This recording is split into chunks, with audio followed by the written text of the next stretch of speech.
हमारे शरीर का एक ऐसा अंग जो तब तक बड़ा होता जाता है जब तक हम अपने प्यूबर्टी पर न पहुंच जाएं, यानी जब तक हम पूरी तरीके से वयस्क न हो जाएं। और जब हम वयस्क हो जाते हैं उसके बाद ये अंग धीरे धीरे साइज में छोटा होने लगता है और 75 साल की उम्र आने तक तो ये बिल्कुल एक धागा सा बन के रह जाता है। बिल्कुल कमाल की होने वाली है आज की ये वीडियो। बहुत ही छोटे सी वीडियो में बहुत कुछ जानने को मिलेगा आपको। आज मैं आपको हमारे शरीर के अंदर एक बहुत ही रहस्यमयी अंग के बारे में बताने जा रहा हूं। तो बिना किसी देरी के चलिए ये वीडियो शुरू करते हैं। और अगर आपको ये वीडियो अच्छा लगेगा तो बिना लाइक किए तो इस वीडियो को आप जाइएगा मत। देखिए, जब बच्चा अपने माँ के गर्भ में होता है तब 8वें हफ्ते में वो रहस्यमयी अंग डेवलप होना शुरू हो जाता है माँ के गर्भ में ही। यह हम मनुष्य के अंदर एकमात्र ऐसा अंग है जो जन्म लेने से पहले ही पूरी तरीके से अपने शेप में आ जाता है और उस रहस्यमयी अंग का नाम है थाइमस।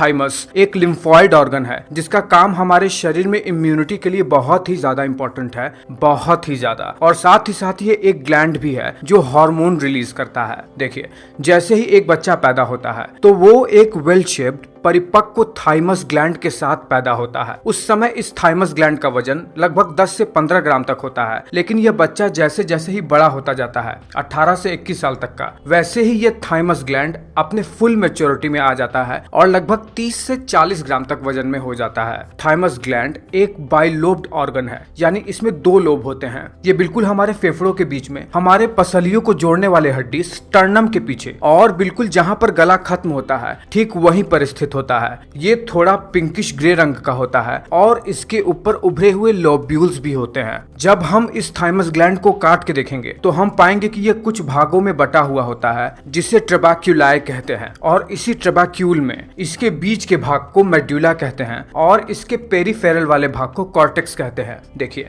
यहीं से जानना शुरू करते हैं कि हमारा ये थाइमस ग्लैंड हमारे इम्यूनिटी में बहुत और बहुत ज्यादा इंपॉर्टेंट रोल प्ले कैसे करता है। देखिए, हमारे इम्यूनिटी के लिए एक बहुत ही इंपॉर्टेंट सेल होता है टी सेल, जो किसी भी वायरस से या बैक्टीरिया से एंटीजन को लेकर हमारे बी सेल को एक्टिवेट करता है। और बी लिम्फोसाइट सेल इन सभी बैक्टीरिया और वायरस को मारकर हमारे शरीर को इन इन्वेडर से बचाता है। ये अडेप्टिव इम्यूनिटी का पार्ट होता है। और हमारे शरीर में ये टी सेल, जिसे टी लिम्फोसाइट भी कहते हैं, उसका मैच्योरेशन इसी थाइमस ग्लैंड में ही होता है। देखिए, सबसे पहले तो इस टी सेल का अर्ली फॉर्म डेवलप होता है हमारे हड्डियों के अंदर जो बोन मैरो होता है उसमें। ये बहुत ज्यादा इंपॉर्टेंट पार्ट है हमारे शरीर के लिए। फिर वहां से जब इस टी सेल का अर्ली फॉर्म, जिसे प्रोजेनिटर सेल कहते हैं, ब्लड स्ट्रीम से होते हुए हमारे थाइमस ग्लैंड में आता है, तब वहां पर इसका मैच्योरेशन शुरू होता है। बोन मैरो में से आए ये इमेच्योर टी सेल जैसे ही थाइमस में आते हैं, थाइमस इन्हें मैच्योर करने के लिए कुछ हार्मोन्स के जरिए इन इमेच्योर टी सेल को सिग्नल देता है अपने ऊपर रिसेप्टर डेवलप करने के लिए। जो टी सेल रिसेप्टर डेवलप नहीं कर पाते या जो mature T cell receptor develop करने के बाद स्पेसिफिक प्रोटीन के साथ बाइंड होने की कैपेबिलिटी नहीं रखते हैं, उन्हें थाइमस एलिमिनेट कर देता है। उसके बाद जो बचे हुए टी सेल होते हैं वो हमारे शरीर में ही हमारे हेल्दी सेल को टारगेट करने लगते हैं, जिससे हमें ऑटो इम्यून की बीमारी भी हो सकती है। ऐसे सेल को भी थाइमस एलिमिनेट कर देता है